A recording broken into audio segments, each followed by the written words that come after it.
नमस्कार दोस्तों, मैं श्रीदत्त स्वागत करता हूं आपके अपने चैनल द हॉन्टेड रेडियो में। अगर आपको डरावनी या फिर भूतिया कहानी सुनना पसंद है तो आप बिल्कुल सही जगह आए हैं। चैनल में बने रहने के लिए कृपया चैनल को सब्सक्राइब कीजिए। तो चलिए बढ़ते हैं कहानी की ओर। ये तब की बात है जब मैं यूनिवर्सिटी में ग्रेजुएशन कर रहा था। मैं और मेरे बचपन के 3 दोस्त, हम तीनों साइंस के स्टूडेंट थे। हम तीनों का एक अच्छा ग्रुप था।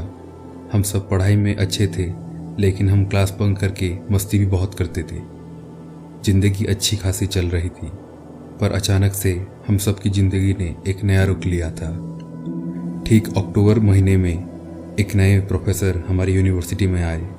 उनको सब प्रोफेसर बेंजामिन कहकर बुलाते थे। उनकी पर्सनालिटी किसी हॉलीवुड हीरो से कम नहीं थी। वो करीब 6 फीट लंबे थे। काफ़ी गठीला बदन था उनका, शायद वो डेली एक्सरसाइज करते थे। और वो काफ़ी गोरे थे, मतलब कहने का ये है कि वो नॉर्मल लोगों से कुछ ज़्यादा ही गोरे थे। वो फिजिक्स पढ़ाते थे। उनकी उम्र लगभग 30 से 35 साल होगी। वो हमेशा काले रंग के कपड़े ही पहना करते थे और सबसे कातिल थी उनकी नीली आंखें। लड़कियों की बात तो छोड़ो, लड़के भी उनसे काफ़ी इम्प्रेस्ड थे। उनके क्लास में आते ही एक अलग सा माहौल छा जाता था।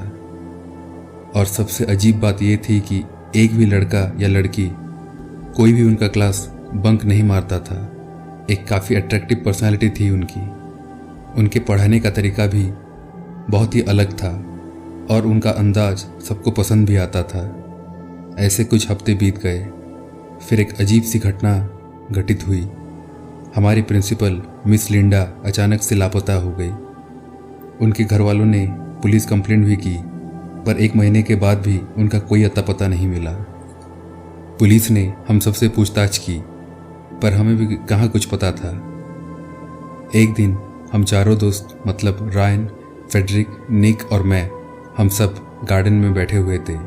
तभी निक ने अचानक से कहा, गाइस, मिस लिंडा अक्टूबर 25 से लापता है। मैंने कहा, तो? फिर से निक ने कहा, अक्टूबर 24 को मैंने कुछ देखा था। हम सब ने पूछा, क्या देखा था? निक ने कहा, अक्टूबर 24 को ठीक शाम के 7 बजे मैं हॉस्टल के टेरेस पे सिगरेट पी रहा था और तभी मैंने देखा एक ब्लैक कार ट्रैफिक सिग्नल के कारण रुक गई थी और उस गाड़ी में मैंने मिस लिंडा को देखा था। वो किसी आदमी के साथ कहीं जा रही थी। हम सब ने पूछा, मिस लिंडा किसके साथ जा रही थी? निक कुछ कहता, इससे पहले ही हमारे पीछे से एक आवाज़ आई, हेलो स्टूडेंट्स, क्या चल रहा है? हम सब पीछे पलटे तो हमने देखा प्रोफेसर बेंजामिन खड़े थे। हम सब ने उन्हें गुड मॉर्निंग विश किया और हम सब वहाँ से चले गए अपने अपने क्लास में। फिर रात को हम चारों हॉस्टल में अपने कमरे में बैठकर बातचीत कर रहे थे। तभी मैंने निक से पूछा, निक, वो मिस लिंडा के साथ कौन था जो तू सुबह बोल रहा था? निक ने कहा, मैंने उस आदमी को तो नहीं देखा, पर वो कार मैंने कहा, फिर क्या हुआ, बोल। निक ने कहा, वो कार प्रोफेसर बेंजामिन की थी। ये सुनते ही हम तीनों ने कहा, तो क्या हुआ? मिस लिंडा तो कई बार प्रोफेसर बेंजामिन के साथ आती जाती थी।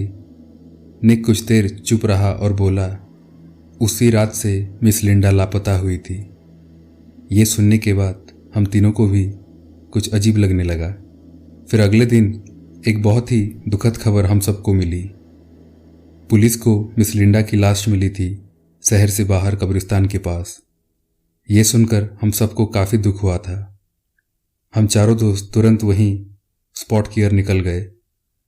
हमने दूर से मिस लिंडा की डेड बॉडी देखी। उनकी लाश एकदम सफ़ेद पड़ गई थी।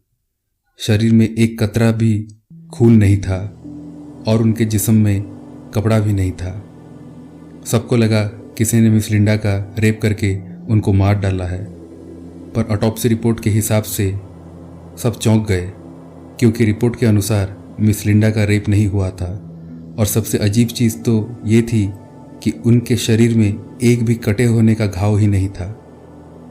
खून की कमी के कारण उनकी मौत हुई थी। ये रिपोर्ट देखकर हर कोई चौंक गया। कुछ 1-2 महीने के बाद इस केस को बंद कर दिया गया क्योंकि पुलिस को कुछ भी पुख्ता सबूत या फिर कोई सुराग नहीं मिला। यूनिवर्सिटी में एक दुख का माहौल छा गया था। इसके कुछ दिन बाद हम सब अपनी ज़िंदगी में मसरूफ़ हो गए। हमारी क्लास के टॉपर स्टूडेंट एंजी की तबीयत अचानक से बिगड़ गई, तो वो छुट्टी पे थी। तो उसने प्रोफेसर बेंजामिन से एक्स्ट्रा क्लासेस करने की रिक्वेस्ट की। प्रोफेसर भी मान गए। तो हर दिन क्लास ख़त्म होने के बाद एंजी को प्रोफेसर बेंजामिन एक्स्ट्रा क्लासेस दे रहे थे शाम को। कुछ 1 हफ्ते बाद एंजी की भी मौत हो गई। एंजी की लाश उसके बेडरूम में मिली थी, उसी हालत में जैसे मिस लिंडा की मिली थी।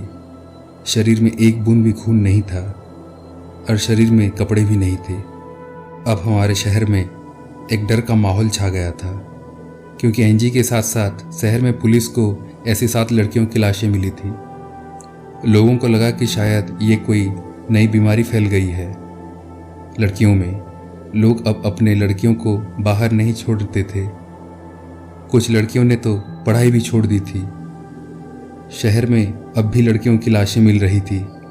पुलिस, डॉक्टर सब लगे हुए थे, पर किसी को कुछ पता नहीं चल पा रहा था। एक दिन हम चारों हॉस्टल टेरेस पे बैठकर सिगरेट पी रहे थे शाम को। तभी हम सब ने देखा प्रोफेसर बेंजामिन एक लड़की के साथ अपनी कार में कहीं जा रहे थे। हम चारों को प्रोफेसर बेंजामिन पर पहले से ही थोड़ा शक था, तो हम चारों ने अपने बाइक्स पर उनकी कार का पीछा किया। हम चुपके चुपके उनके पीछे जा रहे थे। शहर से कुछ दूर कब्रिस्तान के पास वो कार रुकी।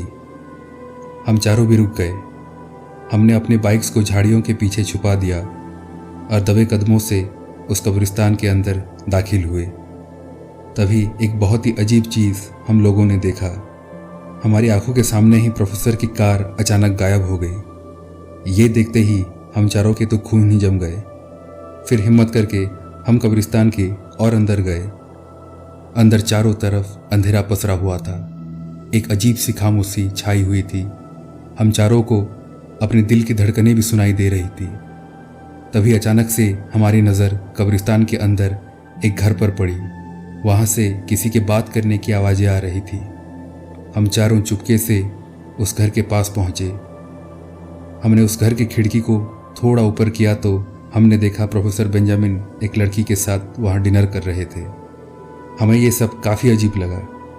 कब्रिस्तान के अंदर कौन डिनर करता है? फिर हमारे देखते ही देखते वो दोनों रोमांटिक डांस करने लगे।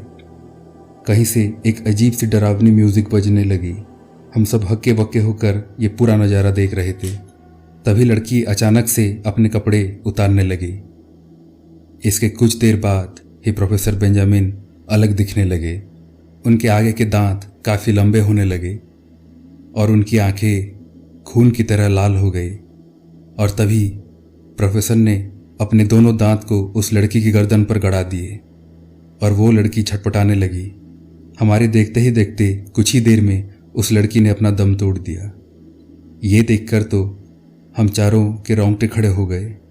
डर के मारे हम वहीं जम गए थे। इसके बाद हमने देखा प्रोफेसर बेंजामिन चलते हुए बाहर आए और एक कब्र के पास खड़े हो गए। उनके पास आते ही वो कब्र अपने आप खुल गया और प्रोफेसर उस कॉफिन में जाकर लेट गए और फिर से कब्र बंद हो गया। ये सब कुछ देखने के बाद हम वहाँ से हिल भी नहीं पा रहे थे। कुछ देर बाद हमने खुद को संभाला और वहाँ से दोबारा लौट आए। ये सारा किस्सा हम किसी से नहीं कह पाए क्योंकि लोग हमें पागल समझते। फिर अगले दिन हम क्लास पे चले गए। प्रोफेसर बेंजामिन की क्लास चल रही थी। वो एक अजीब से नज़र से मुझे घूर रहे थे। क्लास ख़त्म होने के बाद मैंने ये बात मेरे तीनों दोस्तों को बताई। उन तीनों ने भी बिल्कुल यही बात कही। प्रोफेसर बेंजामिन को देखते ही अब हमें डर लगने लगा था। फिर कुछ दिन बाद अचानक से मैं बीमार हो गया। मुझे खून की उल्टियाँ होने लगी। मेरे दोस्तों ने मुझे तुरंत अस्पताल में भर्ती कर दिया। मेरे मम्मी पापा भी आ गए थे। दिन ब दिन मेरी तबीयत खराब होने लगी थी। एक दिन रात को हॉस्पिटल में अचानक मेरी नींद खुली तो मैंने देखा वार्ड में कोई नहीं था। मैं बेड से नीचे उतरा और मेरे मॉम को बुलाने लगा, पर वहाँ कोई नहीं था मेरी आवाज़ सुनने के लिए। फिर मैं बाथरूम की ओर गया पेशाब करने के बाद मैं वापस लौट ही रहा था कि तभी मुझे आईने में कोई दिखा। मैंने तुरंत पीछे पलटा पर वहाँ कोई नहीं था। फिर मैं बाथरूम से बाहर आया तो डर के मारे मेरी तो जान हलक में अटक गई। मैंने देखा मेरे सामने कॉरिडोर में एक लंबा चौड़ा भयानक आदमी खड़ा था। उसके दांत काफ़ी बड़े थे। वो काला सूट पहना हुआ था। वो कोई और नहीं, वो प्रोफेसर बेंजामिन ही था। उसे देखते ही मुझे फिर से खून की उल्टियाँ होने लगी और मैं वहीं बेहोश हो गया। अगले दिन जब मेरी आँख खुली तो देखा मेरे तीनों दोस्त और मेरे मॉम डैड मेरे पास ही बैठे थे। रात का किस्सा मैंने उन सबको बताया। फिर मेरे तीनों दोस्तों ने भी प्रोफेसर बेंजामिन वाली बात मेरे मॉम और डैड को बताया। ये सुनकर मेरे मॉम एंड डैड काफ़ी घबरा गए। अगले दिन मेरे डैड एक फादर को लेकर आए। मैंने पूरी बात उनको बताया। फिर उन्होंने मुझे होली वाटर से ब्लेस किया और एक होली श्राउड मुझे दे दिया। इसके अगले दिन अचानक से मेरी तबीयत ठीक होने लगी। वो फादर फिर से मुझे मिलने आए थे। धीरे धीरे मैं ठीक हो रहा था, पर अब मेरे तीनों दोस्तों को वैसे ही खून की उल्टियाँ होने लगी। फिर से फादर ने उन तीनों को भी ठीक किया। अब शहर में काफ़ी मौतें हो रही थी। पहले तो सिर्फ लड़कियों की मौत हो रही थी, पर अब लड़के भी मरने लगे थे। हमने प्रोफेसर बेंजामिन की पूरी बात पुलिस को बताई, पर हम पर कौन यकीन करता। फिर फादर ने कहा अब हमें ही इस मौत के तांडव को रोकना पड़ेगा। एक दिन शाम को हम चारों फादर से मिलने गए चर्च में। उन्होंने कहा एक वैम्पायर को ख़त्म करने के लिए पहले उसके लाश में से उसके दिल को निकाल कर जलाना पड़ता है और फिर उसकी पूरी लाश को भी जला दिया जाता है। ये सुनते ही मैंने कहा उसी कब्रिस्तान में ही तो प्रोफेसर बेंजामिन की कब्र है जहां हमने उन्हें पहले देखा था। फिर उसी रात हम चारों दोस्त और फादर उसी शहर के बाहर वाले कब्रिस्तान में चले गए। हम सब एक झाड़ियों के पीछे छुप गए थे। करीब 1 घंटे बाद प्रोफेसर बेंजामिन उस कब्र के पास आकर खड़ा हो गया। वो कब्र अपने आप खुल गया और वो उस कब्र के अंदर घुस गया। फिर हम सब झाड़ियों से बाहर आए और उस कब्र को खोदने लगे।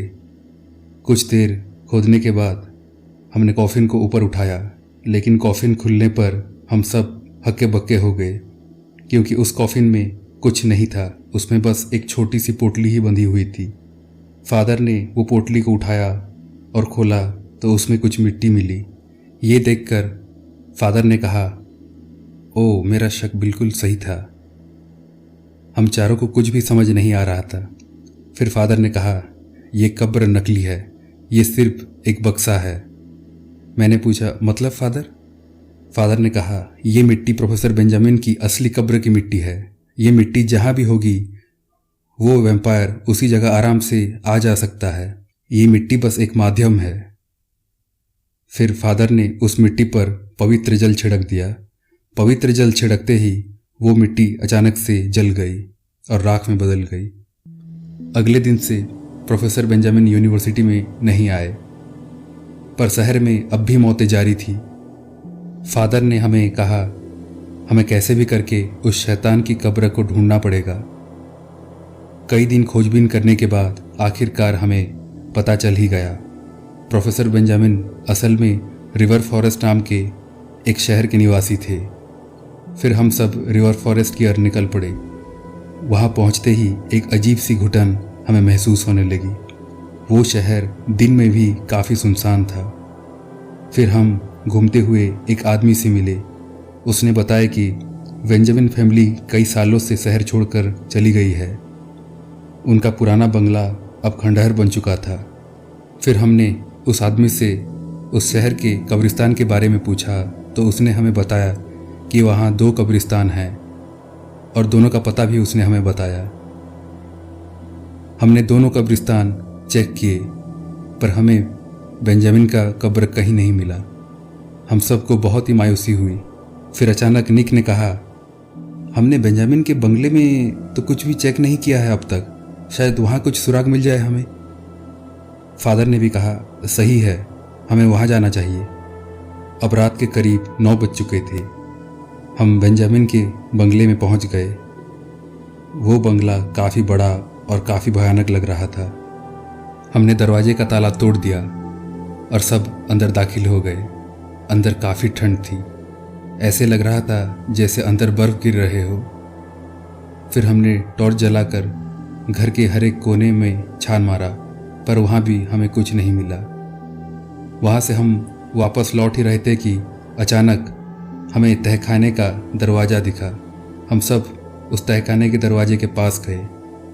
मैं दरवाजे को खोलने जा ही रहा था कि मुझे एक अजीब सा जोर का झटका लगा और मैं दूर जाकर गिरा, पर ऊपर वाले की रहमत थी, मुझे कुछ नहीं हुआ। अब हमें यकीन हो गया था कि तहखाने में ही वो कब्र है। फिर फादर ने पवित्र जल को उस दरवाजे पर छिड़का। इतना करते ही एक अजीब सी चीख चारों ओर गूंज गई। वो चीख इतनी तेज और इतनी भयानक थी कि हम सब के कानों में से खून निकल गए। फिर हम सब के रोंगटे खड़े हो गए, क्योंकि हमारे सामने ही वो शैतान प्रोफेसर बेंजामिन खड़ा था। एक बड़ी भयानक आवाज में उसने कहा, यहाँ तो गए हो, पर वापस नहीं जा पाओगे। फिर फादर ने होली क्रॉस को उस शैतान की ओर कर दिया और वो शैतान गायब हो गया। फिर फादर ने पवित्र जल तहखाने के दरवाजे पर छिड़क दिया। हमने दरवाज़ा तोड़ दिया और नीचे जाने लगे। वहाँ नीचे हमें आखिरकार वो कब्र दिख ही गया। देर न करते हुए हम सब ने कब्र को खोदा और कॉफिन को बाहर निकालने के लिए ऊपर उठाया। कॉफिन खुलते ही अंदर से वो शैतान निकला और फादर का गला पकड़ लिया। फादर ने कहा, मेरी चिंता मत करो, चारों ओर पेट्रोल छिड़क दो जो हम साथ लाए हैं। फिर हम चारों दोस्तों ने हर तरफ पेट्रोल छिड़क दिया। उस शैतान ने पादरी को वहीं मार डाला था। फिर वो हमारे और बढ़ा। उसे देखकर मैं तो बेसुध सा ही हो गया था, पर तभी निक ने उस तहखाने में आग लगा दिया। आग लगते ही वो शैतान चिल्लाने लगा। हम सब दौड़कर उस बंगले के बाहर आ गए और हम सब के सामने ही वो बंगला जल रहा था और अंदर से उस शैतान की भयानक चीखें निकल रही थी। कुछ ही देर में वो बंगला जलकर राख हो गया। बंगले के जलते ही अचानक से एक सकारात्मक ऊर्जा का आभास मिला। फादर ने सबके लिए अपनी जिंदगी की कुर्बानी दे दी थी। अब हमारा शहर पहले की तरह सामान्य हो चुका था। कहानी पसंद आए तो प्लीज़ लाइक, कमेंट और चैनल को जरूर सब्सक्राइब करें। धन्यवाद।